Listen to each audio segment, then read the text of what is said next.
ಹಾಲು ಬಿಡಿಸೋದು ಹೇಗೆ ಅನ್ನೋದನ್ನ ವಿಡಿಯೋ ಮಾಡಿ ಅಕ್ಕ ಅಂತಂದೇಳಿ ಹಾಕಿದ್ರು. ಮಕ್ಕಳಿಗೆ ಒಂದೇ ದಿನದಾಗೆ ಬಿಡೋಕ್ಕೆ ಸ್ಫೂರ್ತಿ ಇದು. ಏನಂದರೆ ಹಾಲು ಬಿಡಿಸೋದು ತುಂಬ ಸುಲಭ ಹೇಳ್ಬೇಕಂದ್ರೆ, ಆಮೇಲೆ ಆ ತಾಯಿ ಅನುಭವಿಸೋ ನೋವು ಇದೆ ಅಲ್ವಾ, ಅಪ್ಪ ನಮ್ಮ ಶತ್ರುಗೂ ಬೇಡ ಅಂತಂದೇಳಿ ಅನಿಸುತ್ತೆ ಆ ನೋವು. ಈಗ ಎದೆ ಹಾಲು ಬರಲ್ಲ, ಹಾಗಾಗಿ ಅಕ್ಕಿ ಕಟ್ಟೋದಾಗಲಿ ಹೂ ಕಟ್ಟೋದಾಗಲಿ ಬಾಯ್ಸು ನೋಡ್ತಾರೆ, ನೋಡಲಿ ತೊಂದರೆ ಇಲ್ಲ. ಯಾಕಂದರೆ ಅವರು ಎದೆ ಹಾಲು ಕುಡಿದ್ಬಿಟ್ಟೆ ಬೆಳೆದಿರೋದು. ಬಟ್ ಮಕ್ಕಳಿಗೆ ಎದೆ ಹಾಲನ್ನು ಬಿಡಿಸೋದು ಹೇಗೆ ಅನ್ನೋದನ್ನು ಈ ವಿಡಿಯೋದಲ್ಲಿ ಹೇಳ್ಕೊಡ್ತಾ ಇದ್ದೀನಿ. ಪೂರ್ತಿಯಾಗಿ ನೋಡಿ, ಹಾಗೆ ಸಪೋರ್ಟ್ ಮಾಡಿ. ಫೋಟೋ ತೆಗಿಬೇಕು ಇವಾಗ ಅವಳಿಗೆ, ಅದಕ್ಕೆ ಇಲ್ಲ ಸುಮ್ಮನೆ ಇರು. ನಮಸ್ಕಾರ ಎಲ್ರಿಗೂ ಹೇಗಿದ್ದೀರಾ? ಚೆನ್ನಾಗಿದ್ದೀರಾ ಅಂತ ಅನ್ಕೊತೀನಿ. Welcome back to my YouTube channel. ಇನ್ನು ಯಾರೆಲ್ಲ ನನ್ನ ಚಾನಲ್ ಸಬ್ಸ್ಕ್ರೈಬ್ ಮಾಡ್ಕೊಂಡಿಲ್ಲ, ಆದಷ್ಟು ಬೇಗ ನನ್ನ ಚಾನಲ್ ಸಬ್ಸ್ಕ್ರೈಬ್ ಮಾಡ್ಕೊಳ್ಳಿ ಅಂತ ಹೇಳಕ್ಕೆ ಇಷ್ಟಪಡ್ತೀನಿ. ಈ ಲಾಗ್ ಮಾಡೋ ಕಾರಣ ಏನಪ್ಪ ಅಂದರೆ, ನಿಮಗೆ ಗೊತ್ತಾಗಿರುತ್ತೆ, ತಮ್ಲೈನಲ್ಲಿ ಹಾಕಿರ್ತೇನೆ. ಅದೇ ನಿನ್ನೆ ಒಬ್ಬರು ಮೆಸೇಜ್ ಮಾಡಿದರು, ಅದೇ ಮಕ್ಕಳಿಗೆ ಹಾಲು ಬಿಡಿಸೋದು ಹೇಗೆ ಅನ್ನೋದನ್ನ ವಿಡಿಯೋ ಮಾಡಿ ಅಕ್ಕ ಅಂತಂದೇಳಿ ಹಾಕಿದ್ರು. ಬಟ್ ಅವ್ರಿಗೆ ಥ್ಯಾಂಕ್ಸ್ ಹೇಳೋಕ್ಕೆ ಇಷ್ಟಪಡ್ತೀನಿ. ನಾನು ಅದ್ರ ಬಗ್ಗೆ ವಿಡಿಯೋ ಮಾಡಬೇಕು ಅಂತ ಅನ್ಕೊತಾ ಇದ್ದೆ, ಬಟ್ ಮಾಡಿರಲಿಲ್ಲ. ಸೊ ಹಂಗಾಗಿ ಅವರು ಹೇಳಿದ ಮೇಲೆ ಮಾಡಿಬಿಡೋಣ ಅಂತಂದೇಳಿ ಅನಿಸಿ ಇವತ್ತು ವಿಡಿಯೋ ಮಾಡ್ತಾ ಇದ್ದೀನಿ. ಮತ್ತು ಸಾರಿನೂ ಕೇಳ್ತೀನಿ, ಯಾಕಂದರೆ ಲೇಟಾಗಿ ಅಪ್ಲೋಡ್ ಮಾಡ್ತಾ ಇದ್ದೀನಿ. ಇವಾಗ ನನ್ನ ಮಕ್ಕಳಿಗೆ 2 ವರ್ಷ 4 ತಿಂಗಳಾಗಿದೆ. ಬಟ್ ನಾನು ಹಾಲು ಬಿಡಿಸಿದ್ದು ಯಾವಾಗ ಅಂದರೆ 1 ವರ್ಷ 7 ತಿಂಗಳಲ್ಲೇ ನಾನು ಹಾಲು ಬಿಡಿಸ್ಬಿಟ್ಟೆ. ಕಾರಣ ಏನಂತಂದರೆ, ಬೇಗ ಬಿಡ್ಸೋಕ್ಕೆ ಕಾರಣ ಏನಂದರೆ, ಮಕ್ಕಳಿಗೆ ಬುದ್ಧಿ ಬರ್ತಾ ಬರ್ತಾ ಬೇಗ ಹಾಲು ಕುಡಿಯೋದು ಬಿಡಲ್ಲ. ಹಾಗಾಗಿ 1 ವರ್ಷ 7 ತಿಂಗಳಿಗೆ ಬಿಡಿಸಿದೆ. ಕೆಲವರೆಲ್ಲ 2 ವರ್ಷಕ್ಕೆ ಬಿಡಿಸ್ಬೇಕಂತ ಹೇಳ್ತಾರೆ. ಬಟ್ ಏನಂದರೆ ನನ್ನ ಮಕ್ಕಳು ಬಿಡೋ ಥರ ಕಾಣಿಸ್ತಾ ಇರಲಿಲ್ಲ. ಸೊ ಹಂಗಾಗಿ ನಾನು ಬಿಡಿಸಿದ್ದು ಒಂದೇ ದಿನದಲ್ಲಿ ಹಾಲು ಕುಡಿಯೋದು ಬಿಡಿಸ್ಬಿಟ್ಟೆ. ಹೇಳ್ತಾಯಿದ್ರು ಪಕ್ಕದ ಮನೆಯಲ್ಲಿ, ಮತ್ತು ಗೊತ್ತಿರೋರು ಹೇಳ್ತಾಯಿದ್ರು, ಬೇಗ ಬಿಡಿಸ್ಬಿಡು, ಯಾಕಂದರೆ ಹಾಲು ಕುಡಿತಾ ಮಕ್ಳಿಗೆ ಏನಂದರೆ ಊಟ ತಿನ್ನಲ್ಲ, ಆಮೇಲೆ ಅದ್ರ ಬಗ್ಗೆನೇ ಜ್ಞಾನ ಇರುತ್ತೆ, ಯಾವಾಗಲೂ ಹೋದಲ್ಲಿ ಬಂದಲ್ಲಿ ನಿನಗೆ ಕಷ್ಟ ಆಗೋದು, ಬಿಡಿಸ್ಬಿಡು ಅಂತಂದೇಳಿ ಈ ಥರ ಎಲ್ಲ ಹೇಳ್ತಾ ಇದ್ದು. ಅದಕ್ಕಾಗಿ ಬಿಡಿಸಿದೆ ಬೇಗ. ಬಟ್ ಯಾವ ಥರ ಒಂದೇ ದಿನದಲ್ಲಿ ಬಿಡಿಸಿದ್ನಿ ಅಂತಂದರೆ ನಿಮಗೆ ಗೊತ್ತೇ ಇರುತ್ತೆ, ತೋರಿಸ್ಬಿಡ್ತೀನಿ. 1 ನಿಮಿಷ. ನನ್ನ ಹತ್ರ ಇರಲಿಲ್ಲ, ಅದಕ್ಕೆ ಆಚೆ ಹೋಗಿ ತೊಗೊಂಡು ಬಂದೆ. ಇಲ್ಲಿ ನಮ್ಮ ಮನೆ ಹಿಂದಗಡೆ ಬೇವಿನ ಸೊಪ್ಪಿಂದು ಗಿಡ ಇದೆ ನೋಡಿ. ಸೊಪ್ಪು ಕಹಿ ಇರುತ್ತೆ, ತುಂಬ ಕಹಿ ಅಂದರೆ ಕಹಿ ಇರುತ್ತೆ. ಬಟ್ ಹಂಗಾಗಿ ಮಕ್ಕಳಿಗೆ ಏನು ತೊಂದರೆ ಆಗಲ್ಲ, ಕಹಿ ಇದ್ರೂ ಮಕ್ಕಳಿಗೆ ಒಂದೇ ದಿನದಾಗೆ ಬಿಡೋಕ್ಕೆ ಸ್ಫೂರ್ತಿ ಇದು. ಏನಂದರೆ ಈ ಸೊಪ್ಪೆಲ್ಲ ತೆಗೆದು ಮಿಕ್ಸಿಗೋ ಅಥವಾ ಒಂದು ಕಲ್ಲಿಂದನೋ ರುಬ್ಬಿ ಇದ್ರ ರಸ ಬರುತ್ತೆ. ಆ ರಸ ಬಂದಾಗ ಏನಾಗುತ್ತೆ ಅಂದರೆ, ನೀವು ಕೈ ಅದ್ಕೊಂಡು ನೀವು ನಿಪ್ಪಲ್ಗೆ, ಅಂದರೆ ನೀವು ಎದೆ ಹಾಲು ಕೊಡ್ತೀರಲ್ವ, ಆ ಜಾಗಕ್ಕೆ, ಮಕ್ಕಳು ಕುಡಿಯುವಂತಹ ಜಾಗಕ್ಕೆ 2 ಕಡೆಗೂ ಹಚ್ಚಿದರೆ ಅವಾಗ ಮಕ್ಕಳು ಹಾಲು ಕುಡಿಯೋಕ್ಕೆ ಬಂದಾಗ ಏನಾಗುತ್ತೆ ಅಂದರೆ, ಮಕ್ಕಳಿಗೆ ಬಾಯಲ್ಲಿ ಹಾಕ್ಕೊಂಡಾಗ ಕಹಿ ಅಂತ ಅನಿಸುತ್ತೆ. ಅದು ಕಹಿ ಅಂದಾಗ ಮಕ್ಕಳು ಬಿಟ್ಬಿಡ್ತಾರೆ. ಬಿಟ್ಟಾಗ ಒಂದು ಸ್ವಲ್ಪ ತಳ್ತಾರೆ, ತೊಂದರೆ ಇಲ್ಲ. ಮತ್ತು ಇನ್ನೊಂದು ಸರಿನೂ ಬರ್ತಾರೆ. ಅವಾಗ ಮಕ್ಕಳು ಯಾವಾಗ ಕೇಳ್ತಾರೆ.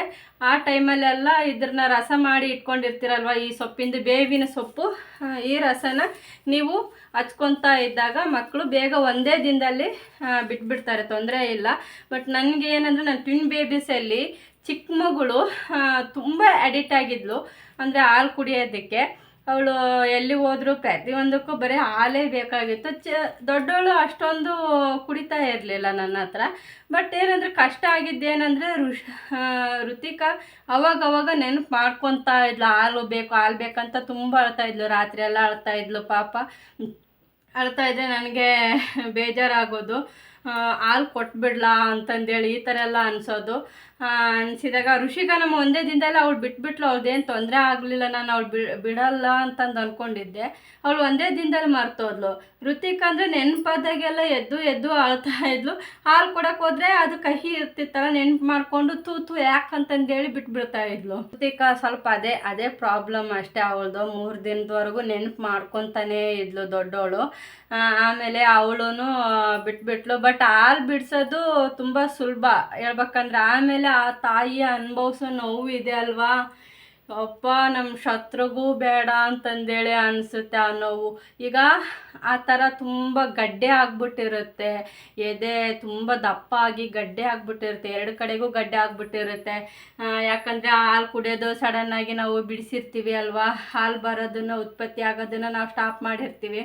ಹಾಗಾಗಿ ಅದೇನಾಗುತ್ತೆ ಅಂದರೆ ಅದು ಅಲ್ಲೇ ಶೇಖರಣೆ ಆಗಿ ಗಡ್ಡೆಗಳ ಮೂಲಕ ಆಗ್ಬಿಟ್ಟಿರುತ್ತೆ. ಅವಾಗ ನಮಗೇನಂದರೆ ಬಾಡಿ ಅಲ್ಲಾಡ್ಸೋಕ್ಕೂ ಆಗಲ್ಲ, ಹಿಂಗಿಂಗೆ ಅನ್ನೋಕ್ಕೂ ಆಗಲ್ಲ, ಕೂತ್ಕೊಳ್ಳೋದು ಹಿಂಗೆ ಹಿಡ್ಕೊಂಡು ಕೂತ್ಕೋಬೇಕು, ಹಿಂಗೆ ಹಿಡ್ಕೊಂಡು ಎದ್ದೇಳಬೇಕು, ಅಷ್ಟು ಪೇನು, ಜೋರಾಗಿ ನಡೆಯೋಂಗಿಲ್ಲ, ಮಲಗಬೇಕಾದ್ರೂ ತೊಂದರೆ, ಈ ಥರ ಎಲ್ಲ ಕಷ್ಟ ಆಗೋದು ತಾಯಿಯಂದಿರಿಗೆ. ಮಕ್ಕಳು ಒಂದಿನದಲ್ಲಿ 2 ದಿನದಲ್ಲಿ ಆರಾಮಾಗಿ ಕುಡಿಯೋದು ಬಿಟ್ಬಿಡ್ತಾರೆ. ಮತ್ತು ಆ ಗಡ್ಡೆಗಳು ಆದಾಗ ಅಯ್ಯಪ್ಪ ನೋವು ತಡೆಯೋಕ್ಕಾಗ್ತಾ ಇಲ್ಲ ಅಂತಂದೇಳಿ ನಾವು ಅಂದ್ಕೊಂಡು ಮಕ್ಕಳಿಗೆ ಏನಾದರೂ ಎದೆ ಹಾಲು ಕೊಟ್ಟರೆ ಅದೇನಾಗುತ್ತೆ ಅಂದರೆ ಎದೆ ಹಾಲು ಸ್ಟಾಪ್ ಮಾಡಿರ್ತೀವಲ್ವ 24 ತಾಸಲ್ಲಿ, ಅದು ಹಾಲು ಕಹಿ ಆಗಿಬಿಟ್ಟಿರುತ್ತೆ. ಹಾಗಾಗಿ ಅದು ಹಾಲನ್ನು ಎಷ್ಟೇ ನೋವಾದರೂ ಪರವಾಗಿಲ್ಲ, ತಾಯಂದಿರು ಮಕ್ಕಳಿಗೆ ದಯವಿಟ್ಟು ಹಾಲು ಸ್ಟಾಪ್ ಮಾಡಿ, ಒಂದು ಸಾರಿ ಸ್ಟಾಪ್ ಮಾಡಿದ ಮೇಲೆ ಮತ್ತು ದಯವಿಟ್ಟು ಕೊಡೋಕ್ಕೆ ಹೋಗಬೇಡಿ. ಓಕೆ, ಅರ್ಥ ಆಯಿತು ಅಂತ ಅಂದ್ಕೊತೀನಿ.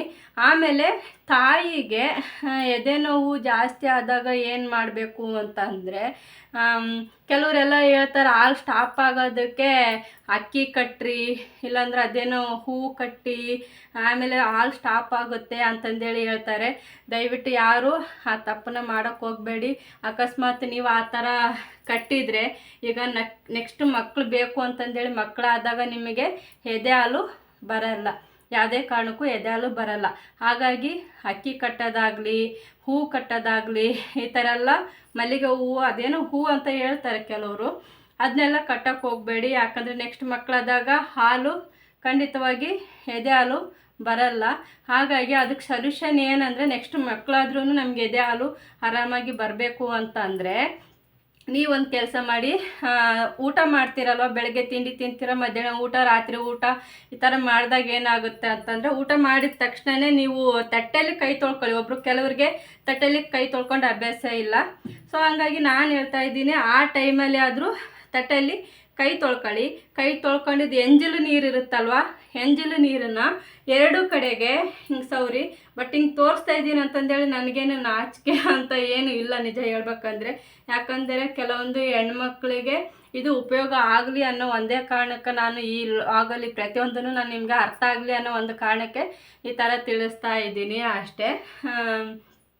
ಬಾಯ್ಸು ನೋಡ್ತಾರೆ, ನೋಡಲಿ, ತೊಂದರೆ ಇಲ್ಲ. ಯಾಕಂದರೆ ಅವರು ಎದೆ ಹಾಲು ಕುಡಿದ್ಬಿಟ್ಟೆ ಬೆಳೆದಿರೋದು.